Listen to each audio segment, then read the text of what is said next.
Okay, so let's dive in. What's one of the books you brought with you today? Scaredy Squirrel. It's a nice Canadian pick by Melanie Watt. And what is it about?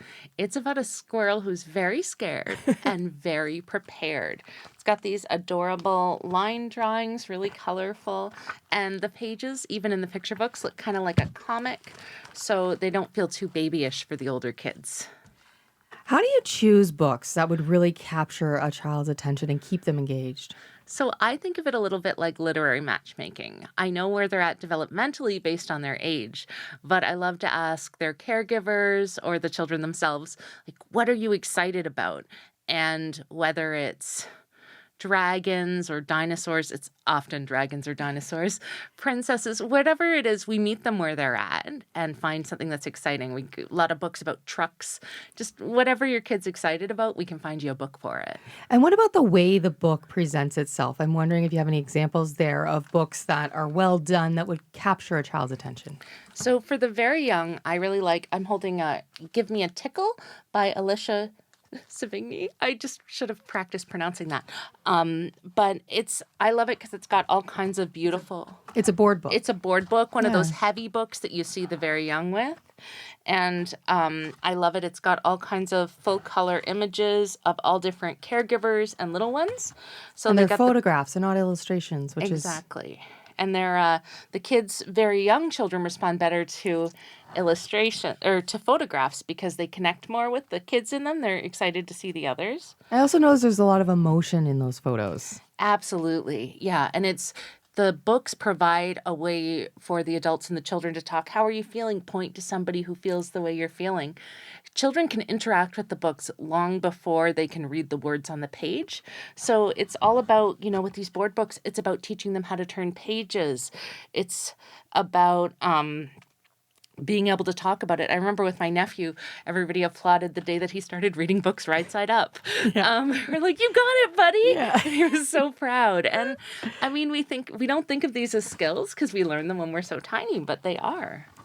Are there any new trends in children's books that get you really excited right now? Okay, there's two trends that have me excited. One is I'm seeing more of an effort to include examples of every kind of person, every kind of family, even books, we don't think about, but about foster children, that kind of thing. There's just so many ways a family can look and a child can look. But I think my other favorite is they've gotten really silly and whimsical. And like, as an adult, I'm not even tired of reading them.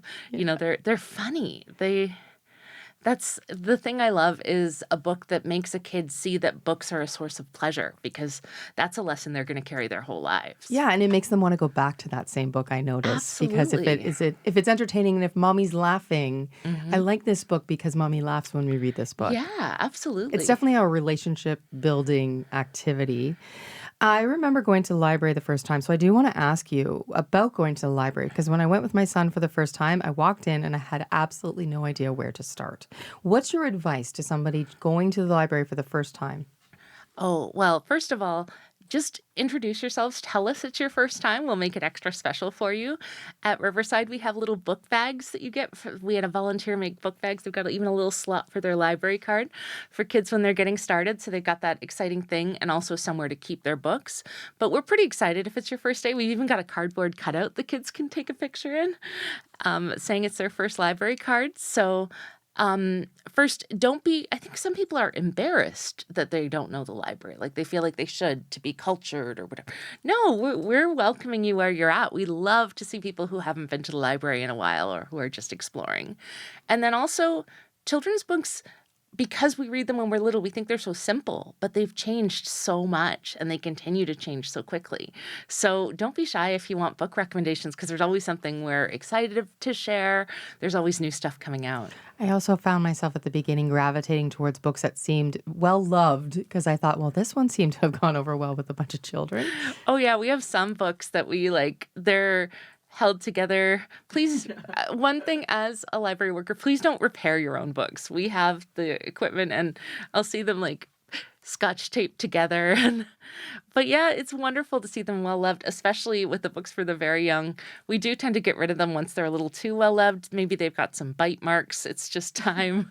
When sanitation becomes a bit of an issue. Do Absolutely. you have any recommendations with you for reluctant readers or kids who say, I don't like books, I don't want books?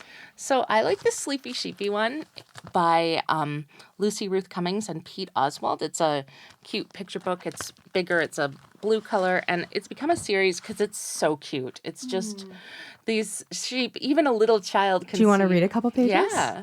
Oh, Miss Kate's going to read in our studio. Sleepy Sheepy was not sleepy, but it was time for bed. At least that's what the clock said. Time for bed, my little cotton ball. But Sleepy Sheepy, oh, look at his eyes there, we would say. Does he look tired? He does not look tired. That's the thing. But who does look tired is Mom and Dad. But Sleepy Sheepy was not sleepy. And I mean, I think who hasn't had this sort of encounter with Every night. Yeah. Not one more peep, my little sheep. You've fluffed enough, Mr. Puff. Off we go. But Sleepy Sheepy, now quite weepy, was not sleepy.